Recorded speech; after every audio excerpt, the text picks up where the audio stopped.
Hey guys, it's Dr. Bernardi here bringing you all things STEM. From my journey to yours, we are on an adventure together. Today, we have the amazing opportunity to talk to an incredible leader in all things STEM and a STEM contributor. Please welcome to the stage, Talis. Hey Talis, how's it going? Hi, great. It's great to be here. Thanks for having me. Yeah, of course. We're just so pleased to have you. So Talis has spent the last 20 years co-founding and growing social enterprises focused in entrepreneurship, education, youth leadership, and tech. FeelGood, Latiendo por Mexico, and Crew for All. She currently serves as an associate director at the ideaHUB in Dalhousie University, a deep tech incubator committed to supporting founders to build physical products for a healthier world while becoming mindful leaders. I love that. Talis holds an MS in Innovation and Entrepreneurship from the Monterey Institute of Technology in Mexico and lives in Dartmouth, Nova Scotia with her husband Dylan and two kids, Sam and Annie. So welcome again, Talis. We're just so tickled, frankly, to have you on the show to give a different perspective to a career in STEM. And I guess the first question that we always tend to ask our guests is, your bio says a lot about what you've done, but tell us a little bit more about you beyond the bio. Yeah, thank you. Yes, let's see. I think maybe I can tell you a little bit about where I'm from and how that kind of really shaped a lot of the journey that I've been on throughout my life. I grew up in a small town in northern Mexico called Monclova, and in a Lebanese immigrant family into Mexico. So all of my dad's family is Lebanese. And I think, perhaps if there's any Lebanese folks out there, you might recognize that the Lebanese culture is very entrepreneurial. That's a big generalization, but I think in our case, in our part of the world, it was very true. And so I grew up since we were kids, just in the middle of all of the different family businesses. My dad and my mom had a radio station. My grandma had a wedding dress store. My uncle had a boot store. So all of my siblings and my cousins and I, we all just kind of on the weekends, they were all close to each other too. So we would spend a lot of time helping out. And I think something that was really neat is that we were truly included. We were taken seriously since we were really young, and it was something that I really enjoyed, and that made me feel like, oh, hey, I have something to contribute. My ideas matter, my voice matters, my contributions matter, and so from that young age, I think my main participations were at the radio station. And I had, back in the 80s and 90s, tech for radio and communications was so beautifully, deliciously, and, analog. Everything had this super easy to manage, consoles with buttons with, it was all stuff that a young child could easily learn how to run a radio studio and be behind a mic and run programming and so on. So maybe I'll stop here just to not go too much into that rabbit hole unless you want me to. But I think it was a really fun upbringing and one that kind of got me launched into a path of being really interested in entrepreneurship and being really interested in service, which I love that. And I love the entrepreneurial spirit. I think that your family has infused within you. I think that's key. Mm-hmm. So tell me a little bit about, because you were talking about, I think, a commodities market, right? With and radio, mm-hmm. But boots and wedding dress shops and all of that. So how do you think about science and STEM, and where did that love of sort of STEM come from? Mm-hmm. Yeah, well, I think definitely more in the radio station side of things. Like I was mentioning, right? I learned a lot about connecting and building audio systems and how audio signals can get transmitted into your region. And we would help out my dad in whenever our station would be offline and go to the big antenna space and reset anyway, we were really immersed in the tech side of the radio station. And it was really fun also to see kind of like all of the new digital technologies coming into play in the late 90s, and see the station transition from a pre-digital, right, setup to a fully, just more digitalized, more online series of tools. And it was cool to help that transition come into life. And I guess like from a different angle, you know, I come from a family of engineers. Both of my parents are chemical engineers. My sisters are industrial engineer, computer science engineer. But my brother and I are the only ones who didn't pursue an engineering degree.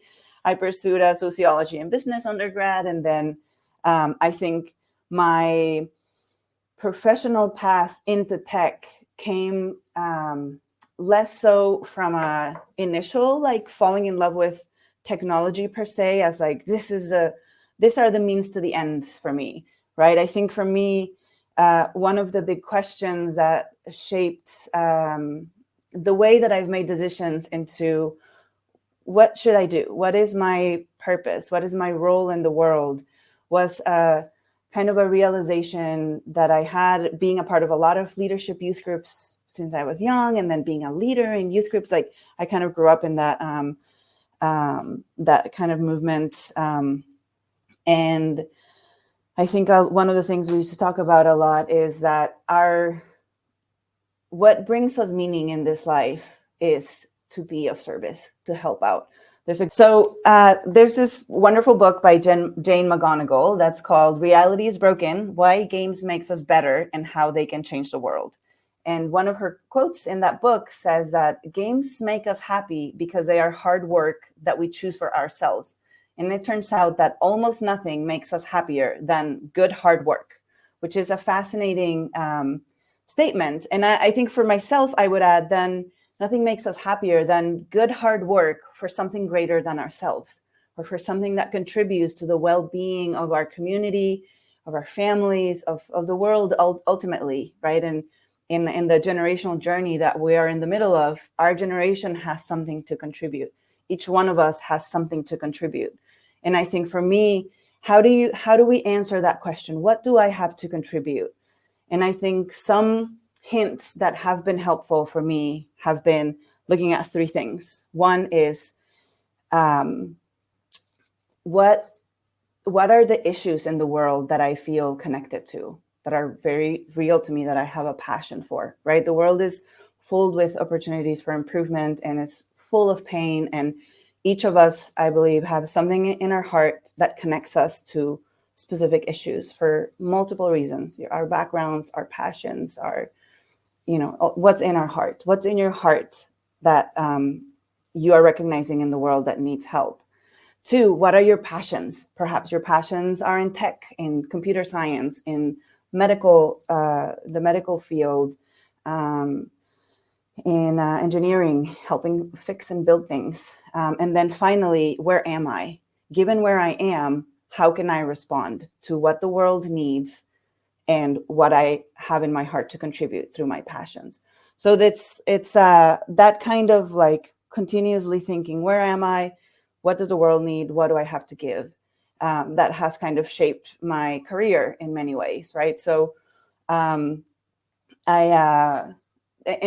stumbled upon tech as a kind of an outcome of being in nonprofit world work that had a need for a solution in tech. So I can elaborate on that, but I'll stop here just to see. No, thank you.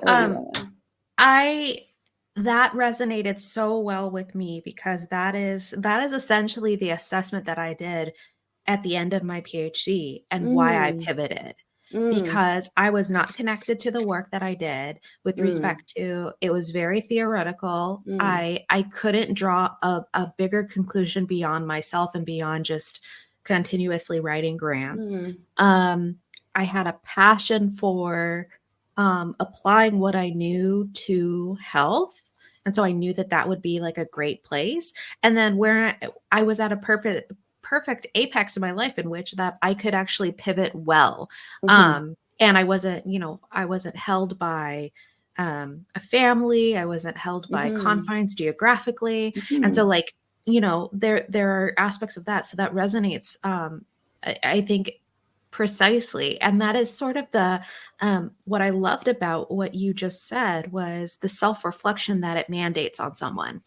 With respect to, you have to know what you connect to, you have to know what your passions are, and you have to know where you are from a physical, emotional, all of those different life sort stage.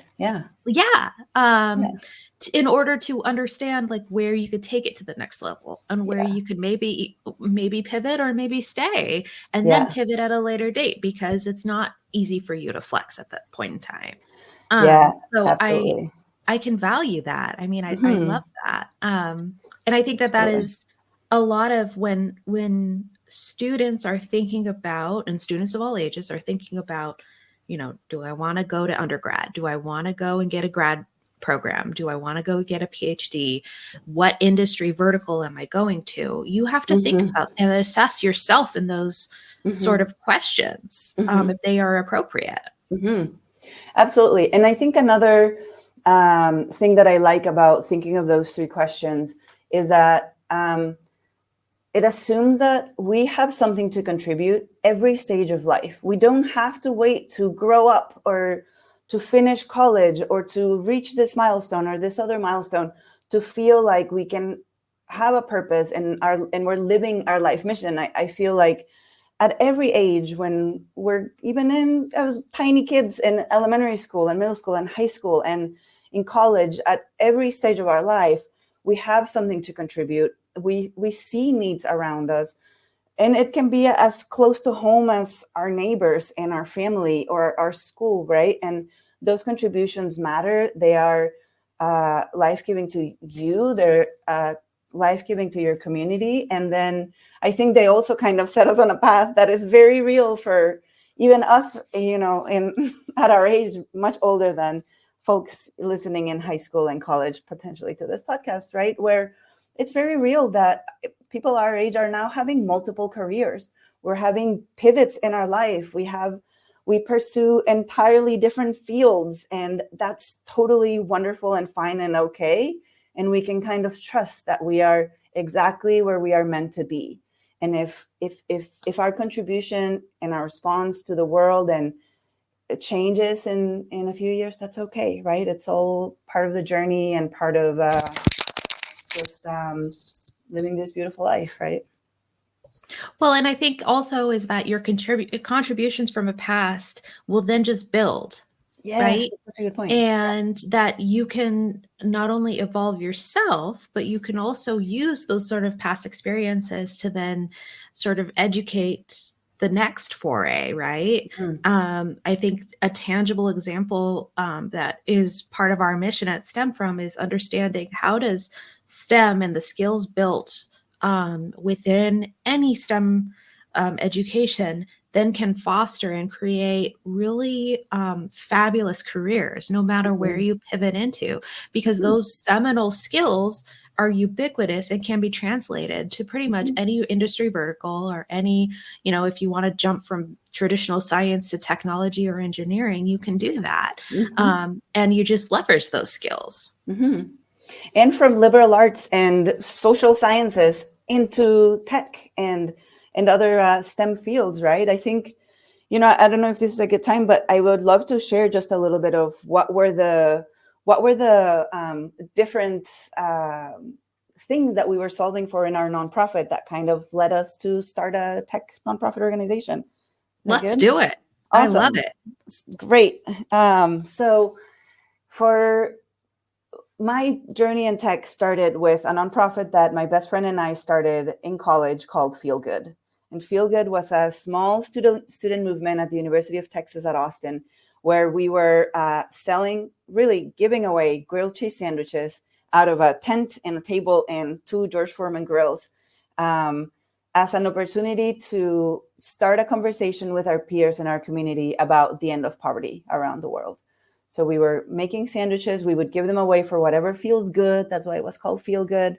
And as people were waiting for their sandwiches to melt, we would talk about where is the money going was the question, right? We're raising money for organizations ending poverty. So we got to talk about how the money was being invested in organizations around the world that were where the change that the communities needed in rural areas to address poverty was being led by them. And women were being included alongside the men to address these solutions and come up with ideas. And it was kind of like an era where grassroots development was starting to take more shape around the world, and kind of a big transition from top-down charity to bottom-up community-led initiatives. So we were really, really passionate about this new approach to ending poverty. So we were raising money for it, essentially, right? So fast forward almost 10 years, and our movement had grown from UT Austin to over 30 universities around the United States and Canada. And as we grew, we realized, oh, our role besides raising money is also to help equip the students that are starting these FeelGood chapters to learn about how do you start a small restaurant on campus? What are the issues you're going to have to overcome? A little bit about entrepreneurship, a little bit about systems thinking, a little bit about finance and team management. So we created a program that would teach students all of these skills. And as we were, back then just hopping on Zoom and Skype and whatnot to talk about this training with our students, we realized, we really need an online platform. It would be so much easier to just put everything on a platform. Everybody can access their training modules, log their work, log their financial reports. And then we also had some money that we would raise for the students. So students can cash out between $2,000 and $15,000 to invest in their delis in campus to start their business and manage it. So we had this money they could access to. So we were kind of looking for solutions, and we didn't find anything that suited what we wanted. So we thought, okay, let's build one. And we had 2 different pilots. At that time, I went back to school at the Tec de Monterrey, and I got into a Master of Science in Innovation and Entrepreneurship, where I learned about managing online technologies, about the legal aspects of online technologies, just kind of like a good combination of the managerial aspects of managing tech platforms, as well as some very big picture, basic computer science groundwork that would allow me to then recruit the right team of software experts and manage a team and manage a product roadmap and so on. And so I did all of my homework projects on my master's I would do on this initiative. So anyway, we piloted a couple of programs. We fundraised some funds to kickstart our idea, and then we were able to build what is now Crew for All, which became an online platform that equips not only FeelGood, which, by the way, the first this is a cute thing, but the first pilot was called Cheese World for FeelGood because the grilled cheese sandwiches and whatnot, but then we realized, it's too expensive to have a solution for just one small nonprofit organization. So that's when we realized, no, this needs to be bigger. This needs to be white labeled. This needs to be shared with the nonprofit community that we are a part of. There are so many youth programs across college campuses, high schools, of young people getting together either in chapter models or in groups to work on projects, to raise money, to build houses, to run community fridges, to you name it, like pets, just every single issue, right, has young people with so much passion behind them. So our platform was designed to help community groups and nonprofit organizations to organize, to educate and train one another on how to do the work that their mission is inspired by. And then we did build a cool little reward system where if you log your trainings, if you log your reports, if you log the requirements of your program, you can unlock points, and then you can cash out those points for investment capital that come back to invest in your deli or your initiative that you're working on the ground, right? So that was kind of like that transition for me. It's really, being in the question of what's needed, what given what I'm trying to contribute to in the world, what's needed, what do I have to contribute? And like you, right, just like I had a career shift into tech because of just wanting to be a part of a solution to a problem that we were working on. So you talked a lot about the positive. So what was the hardest aspect of that? Yeah, that's a great question. I think it's always hard to raise money to start an initiative, as you well know. I think for founders in tech, I mean, really in any STEM and tech startups, I was reading the other day that normally the role of a founder is to birth or contribute the why and the what of an idea, right? Why? Because, we want to see a world free of hunger. Or why Crew? Because we want to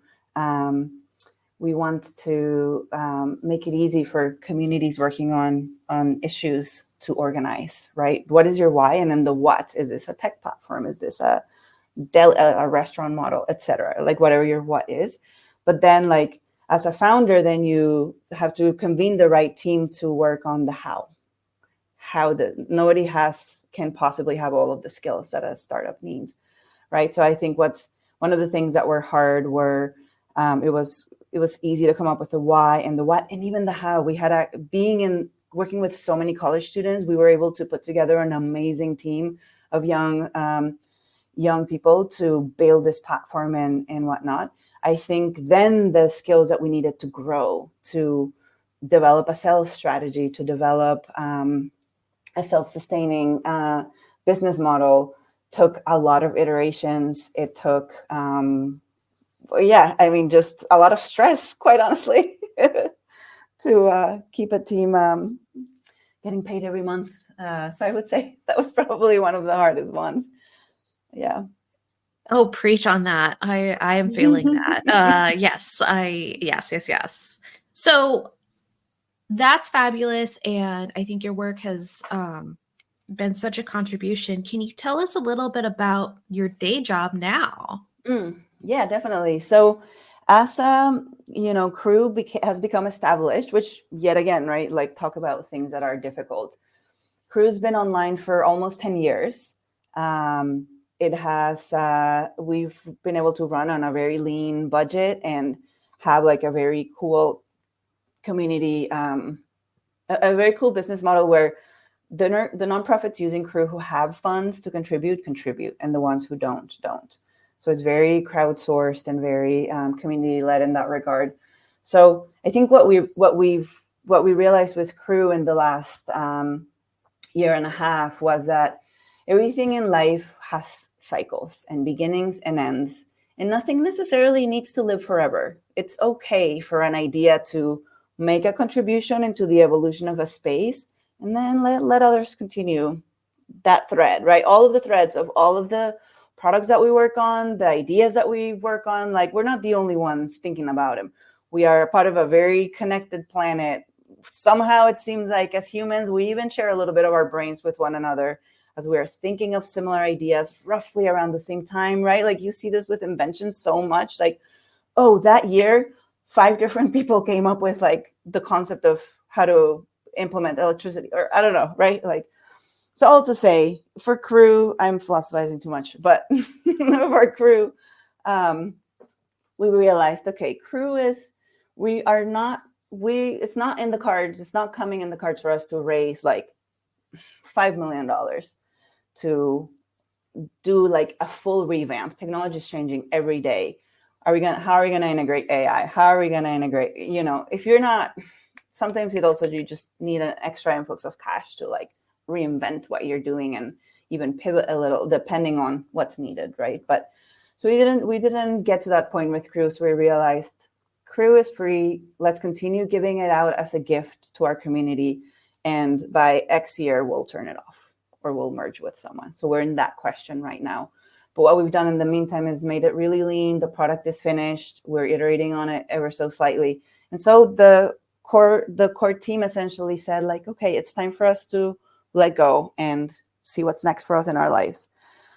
So I moved to Canada 3 years ago, and from the United States, actually. I was also in California, like you, for a few years, and then in Texas for a few more years. And being here in California, I realized, you know what? I've been working online for almost a decade now. And it's been great. It's been great because I had, my kids were young, and it gave me flexibility. Like I love working online. I think it can be extremely productive. I think you can have deep connections with your team. There's wonderful things about it. And then at the same time, suddenly I was feeling like, I think I want to work in person again with a community. And so I started looking what opportunities were around here in Halifax, Nova Scotia. And I learned about the ideaHUB, which is a deep tech hardware incubator based out of Dalhousie University. And our mission we are tasked with is to support founders who are working on products in ocean tech, medical tech, education technologies, ocean, yes, like essentially in products that have a component of engineering. It can be kind of like any kind of engineering.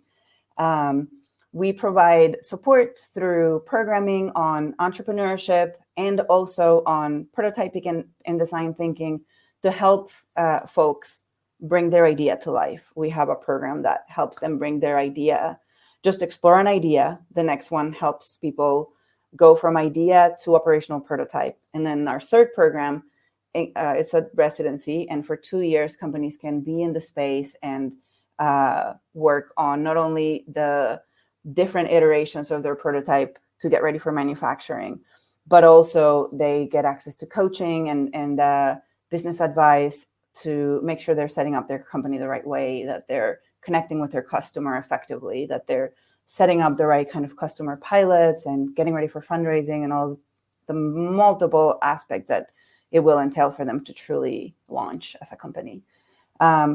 So we're nested in the Faculty of Engineering, which means like there's so many cool resources for founders. We have a mechanical engineering lab, an electrical engineering lab, an additive manufacturing, which just is fancy for lots of 3D printers in our space. And we have engineers and co-op students that are all here to support founders in like de-risking their tech, building it. And so it's super hands-on. It's really inspiring.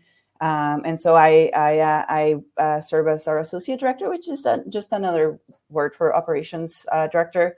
I manage our finances. I manage the programming of our 3 different programs, our staff, oversee our space. So yeah, so it's like interesting, right? It's very much, a tech program.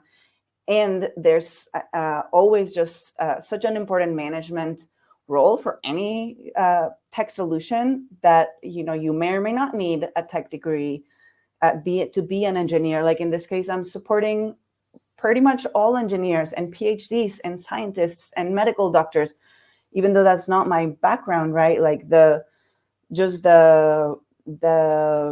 process and programs that are needed to support them just need to be managed by someone, and that someone is me.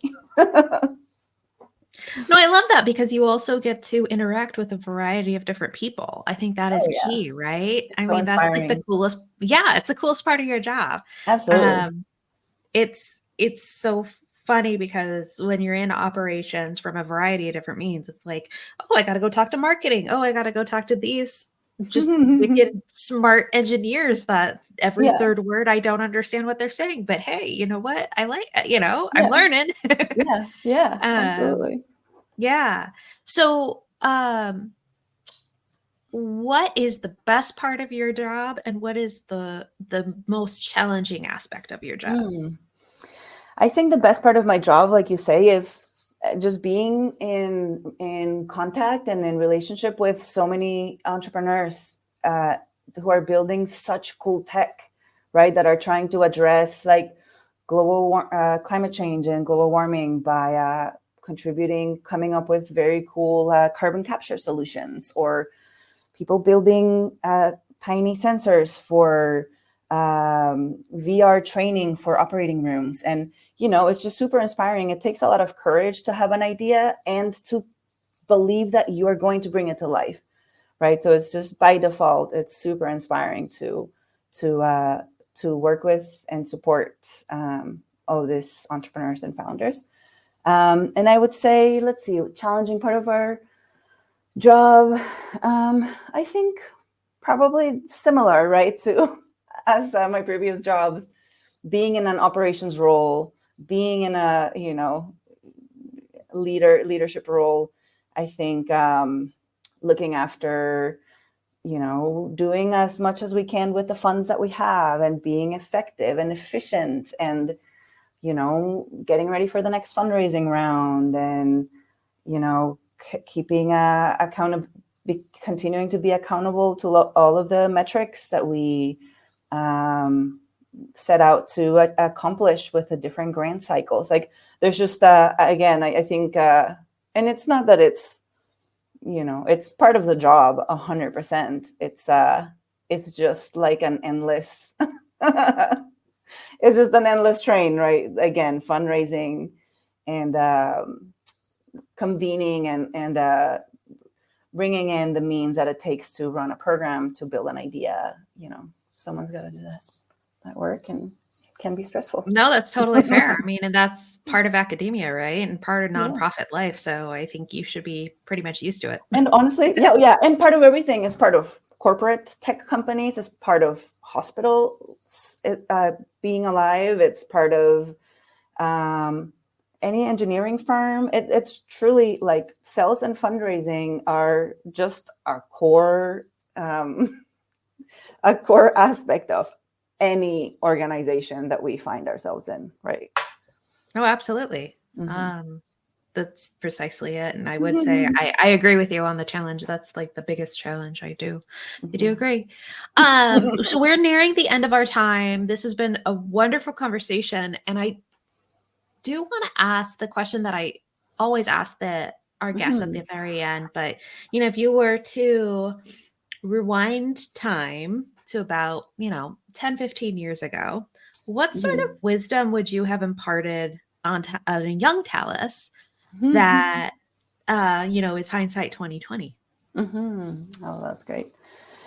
That's a great question and an interesting one because I think perhaps, because I truly don't feel like I have regrets over how things have played out. I feel like you mentioned earlier, everything has built on what came before, and it's been wonderful and beautiful. I think perhaps just that reminder that you're exactly where you're meant to be. It's gonna be okay. Like, keep asking those questions, keep being engaged in the process of finding your place in the world, of finding your place of contribution, and believing that it matters, right? And that if we're engaging actively with those questions within ourselves and with the world, that we will find our place. Something will line up, something will come up, and that it will build on itself, right? Just to kind of like, when things get hard, I would have given myself those reminders of stick with it. It's going to keep asking those questions. You're going to find what's next when all of the variables become visible, right? And then oh, this is what's next. I can see now what's in front of me, right? And things are hard for a reason, and you learn from them. Absolutely. Yeah. So 100%. Part of the journey. you exactly part of the journey, and that's exactly where does your journey stem from. So thank you for look at that part. I know, right? Nice work. Well, this has been a wonderful conversation. You're doing such fabulous work and have done such fabulous work. Thank you. I'm excited to see where the future kind of goes, to see if you're going to get that nonprofit itch again. I'm curious. I'm curious myself, I think once a founder, kind of always a founder, like your brain's always cooking another idea. But new idea. For now, I'm happy in the present. Exactly. You're at the right place, right? That's the third question. You're in the right place. So just wait until something transitions, and then you say, I need to go at a different place. Yes. Well, you are wonderful. Thank you so much for joining us. This was great. Thank you. You too. I really admire you and your trajectory, and I'm just so grateful to be in conversation with you and And with everybody listening, good luck with your exploration and your path, and just stay engaged in your questions. Truer words, no truer words. Bye, everyone. At STEM From, we are working towards making all STEM careers achievable regardless of your identity, background, or even access to resources. Here at STEM From, we will introduce you to all things STEM, whether they be careers, research, tips and tricks, and even inspiration. Thanks all for watching and learning with us today. Don't forget to ask yourselves, where do you want your journey to stem from? Bye, guys.